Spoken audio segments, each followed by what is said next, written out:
продолжим. Алло, здравствуйте.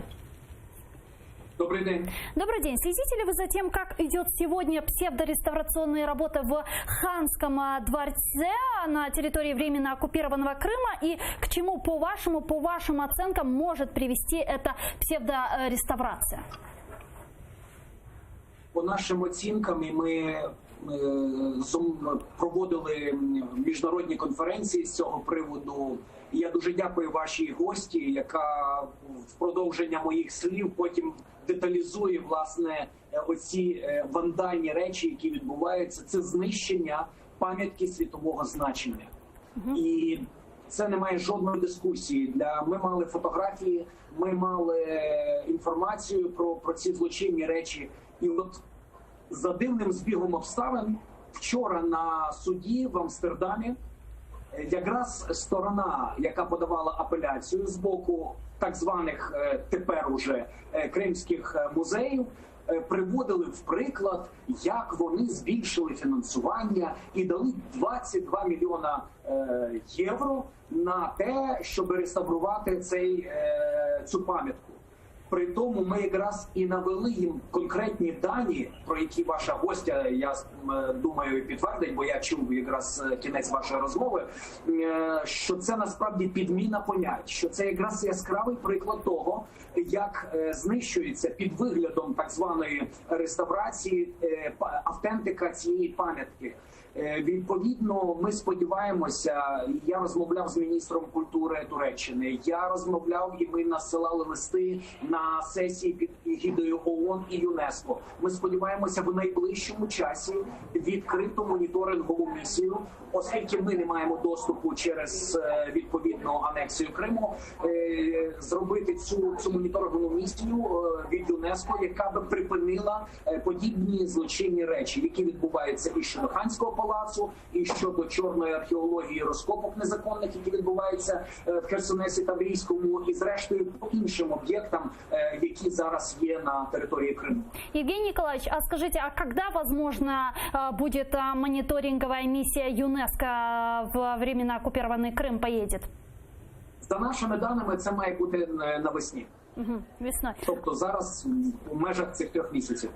А сегодня у Министерства культуры Украины есть ли какие-то рычаги или используются какие-то методы влияния на то, чтобы вот приостановить реставрационные, так называемые реставрационные работы в Ханском дворце, потому что это, как вы уже отметили, да, уничтожение крымско-татарского культурного наследия. Какие рычаги у Министерства культуры Украины сегодня есть, чтобы предотвратить этот процесс? Тільки через міжнародні інституції, через ЮНЕСКО, ООН, через світове співтовариство, через наших партнерів в інших державах, оскільки в нас немає жодного доступу. З приводу тих фактів, які я вище говорив, і тих матеріалів, які зібрані, відкриті кримінальні провадження. Тобто на базі наших матеріалів, які нам надали наші партнери, наші друзі, там, скажімо так, які мали певний доступ до цих об'єктів, які фотографували, які надавали нам цю інформацію, ми її надали до Генпрокуратури, і відповідно на базі цих матеріалів є відкрите кримінальне провадження. Так, ви скажете, яким це насправді потрібно в подальшому навіть для судів на міжнародному рівні. Для защиты Ханского дворца Украина должна дать ему национальный статус, чтобы он подпадал под декларацию ЮНЕСКО. Об этом заявил Эдем Дудаков, человек, который активно следит за вот этими псевдореставрационными работами Ханского дворца. Насколько это реально и когда, возможно, Украина даст национальный статус Ханскому дворцу? Справа в тому, що ви розумієте, ми це можемо зробити і за півгодини. Тут є певна процедура. Чому тоді це не робиться? Так трапилося, що до анексії Криму Міністерство культури України вже практично на останній стадії підготувало номінаційне досьє не просто в національний статус надати, а в список ЮНЕСКО. Ханського палацу. Тому ця процедура, вона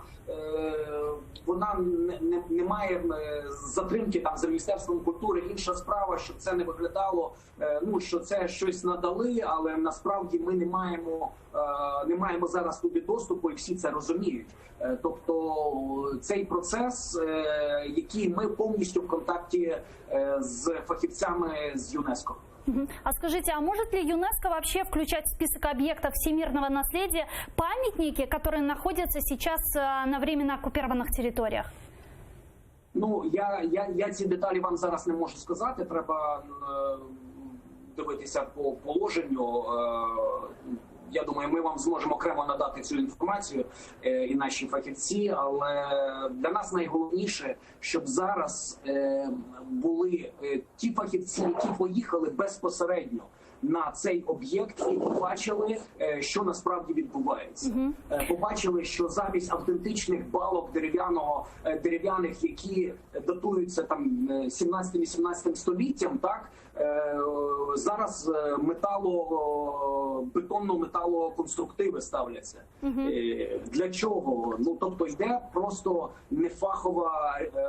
нефахове знищення. Тобто там не є реставратори фахові, які мають мати відповідну категорію щодо такого об'єкту, відповідної складності. Там просто будівельники, які роблять, це ж не просто палац якогось чиновника. Це палац, святиня, сакральне місце для багатьох кримчан. Министерство культуры Украины и Министерство иностранных дел Украины готовят ответ на действия российских властей в аннексированном Крыму из-за состояния архитектурно-археологического комплекса «Древний город Пантикопей» в центре Керчи. Что это будут за ответные меры? Все в відповідності, така сама процедура. Ми маємо зібрати матеріали, ми маємо надати їх у правоохоронні органи, відповідні. Всі ці речі ми повинні не просто відслідковувати, а надавати їх в міжнародні, в тому числі, суди, для того, щоб так само, як і з київським золотом, виборювати право захисту щодо цих об'єктів. Спасибо большое. Это был Евгений Нищук, министр культуры Украины. С нами на прямой связи. Олег